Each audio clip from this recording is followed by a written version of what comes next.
Hello everyone, in today's video, I'm going to show you how to create a Cryptomus account. First, open the Cryptomus website and click sign up. Then enter your email and password and click create account to continue. Next, verify your email by checking your inbox and entering the verification code. After that, your account becomes active. Now, secure your account by going to settings and then security. Enable two-factor authentication using Google Authenticator and also enable email verification for extra protection. After that, complete KYC if required. Some features may need verification, so you may have to upload your ID card and a selfie.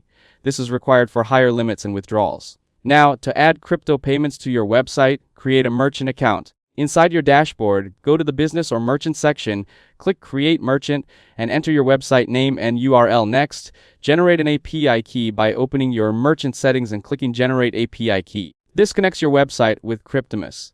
After that, choose your integration method. You can use a PI integration, which is advanced and suitable for developers, or use a payment button, which is easier and lets you create a payment link to add to your website.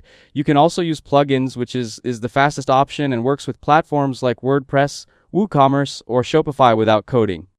Now, set your payment settings by choosing accepted coins such as USDT or USDC, selecting the network like TRC20 or ERC20, and setting your preferred currencies such as USD. Finally, test the payment by creating a test order, sending a small amount, and checking if the payment is received successfully. That's it. Thanks for watching. Don't forget to like and subscribe for more videos.